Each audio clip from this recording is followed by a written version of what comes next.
From Washington, this is VOA News.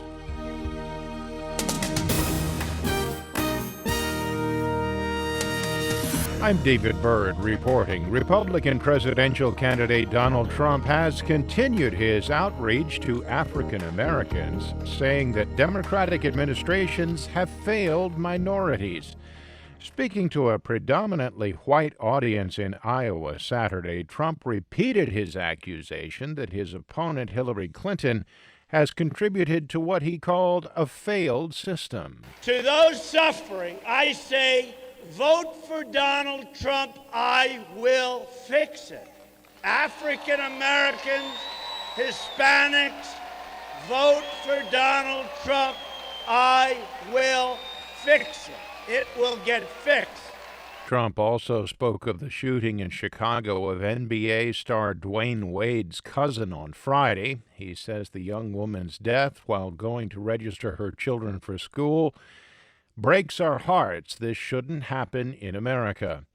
Trump told the crowd the delay of the release of Hillary Clinton's daily schedules from her time as Secretary of State showed she was protected by what he called a corrupt, rigged system.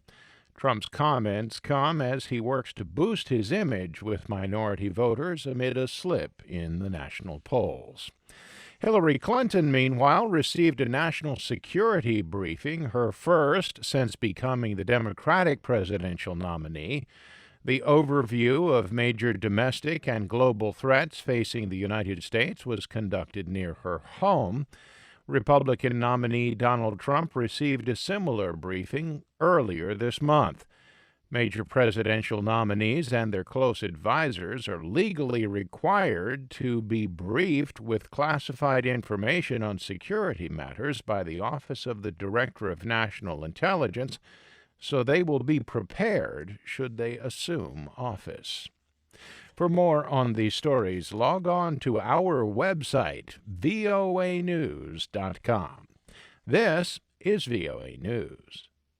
Turkish-backed fighters skirmished Saturday with Kurdish forces in northern Syria.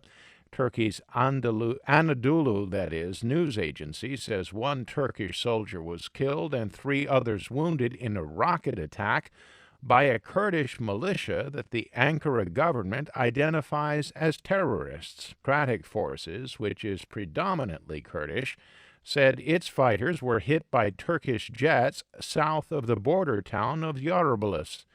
Earlier this week, Turkish forces stormed the town, but it is now reported to be in the control of the SDF. There were no immediate reports of casualties.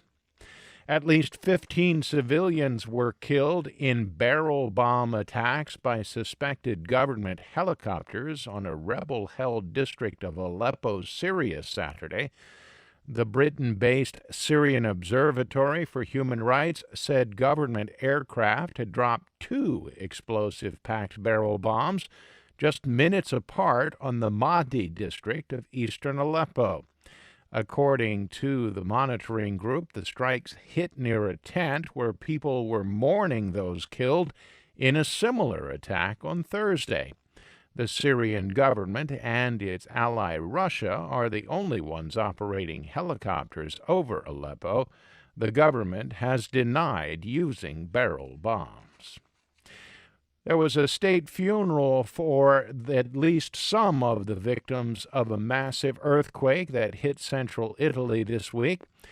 In Ascoli Piceno, Prime Minister Matteo Renzi and the President of Italy also attended the Mass. Crowds gathered to pay their final respects, and applause rang out as the first small white coffin exited the sports center.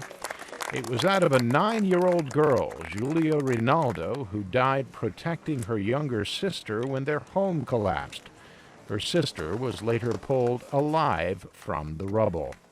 A magnitude 6.2 quake struck early Wednesday and was felt across a broad swath of central Italy. Police in Bangladesh have shot and killed a man believed responsible for an attack on a cafe that left 20 hostages and 2 policemen dead last month.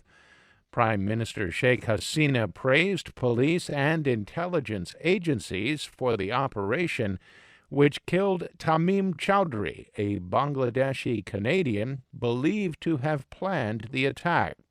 2 other militants were also killed in Saturday's raid. The Islamic State group had originally claimed responsibility for the July 1st cafe attack. However, Bangladesh government and police officials rejected that, saying that a new homegrown terrorist group led by Chowdhury was behind the violence.